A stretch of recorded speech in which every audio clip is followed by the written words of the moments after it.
Prison Architect. It's a game I've played before on my side channel, Dookieshed Plays, and seeing as how the game just came out for PS4, I was given another opportunity to try it. On the surface, Prison Architect is a simulation game with all the micromanagement you could ever ask for. You're given absolute control over every single aspect of running your own prison, whether you build it from scratch or take over an already established facility. This game is balanced flawlessly in terms of time and resource management, and anyone who's into the real-time strategy or simulation style of gameplay could get lost in Prison Architect for days on end. You gotta hand it to the developers. They crunched the hell out of some numbers to create an extremely fine-tuned experience. And that's all well and good. If that's your kind of game, then maybe you're already sold on Prison Architect. But the thing that stood out to me the first time I played the game, the same thing that stood out to me the second time around, was the storytelling. Honestly, my biggest issue with resource management simulation-style games is the usual lack of a personal human connection with the game world. For a recent indie example, just look at Honey Pop in comparison to Honeycam Studio. Both games were masterfully balanced from a mechanical standpoint,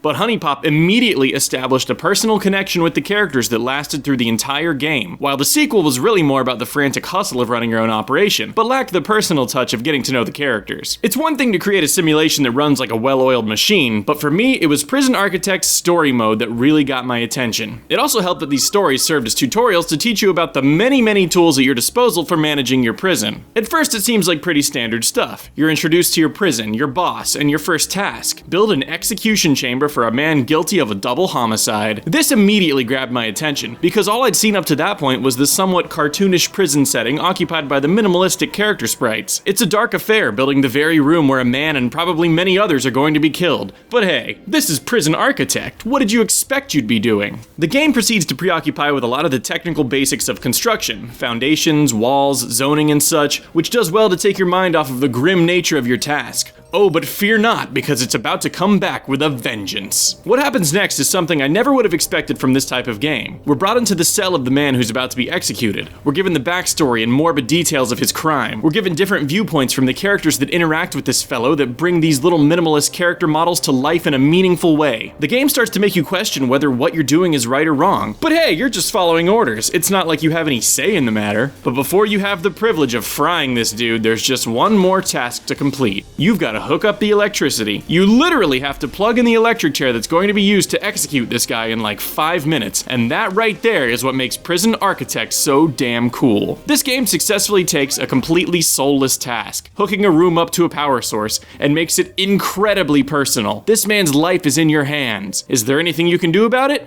Nope. You're just playing the game. That right there, folks, is good game design. You're just some nameless dude or dudette thrust into this scenario you have complete control over, except that you don't have a choice. Whether you like it or not, this man is gonna die. Of course, when you're building your own prison from scratch, you have a choice in every matter, but it's this introduction to the game that teaches you that your actions affect other people's lives, and that's huge. This game is far from being another cold, hard resource management simulator. The fact that it's a prison you're governing enables this game to get extremely personal and dark. Sure, the game could just be a well-polished prison simulator with airtight balance and mechanics, but the fact that the developers chose to add this human element to it is something that I respect greatly. Well, it doesn't end there, folks. The next chapter of the tutorial throws you immediately into emergency mode. The prison is on fire, and it's up to you to deploy the emergency responders to minimize casualties and keep your prison from burning to the ground. This, of course, is another tutorial used to teach you about more aspects of what this game has to offer. Once the fire has been quenched, we find that there was a sole survivor of the blaze, and the game kicks into storytelling mode once again as we're introduced to the underlying mafia-centered plot of this particular prison. The storytelling here deals with some pretty dark themes, which is a nice touch, and once again these story moments bring these characters to life and make them more than just units to manage. Things start to get pretty insane when you realize that this plot is actually connected to the previous one, and before you move on to the next prison, you realize that absolutely all these different prison scenarios are connected in one huge web of criminal activity, and here you are, caught up in the middle of it all, just someone trying to do a job. I won't spoil the story any further than that, but it makes for some very interesting gameplay. The point here is that Prison Architect is a game with brains and soul. It's a very smart game that has perfected the science of resource management, while at the same time offering the player with a compelling narrative that creates an interesting moral perspective. And by teaching the player that their decisions affect the lives of actual characters in the game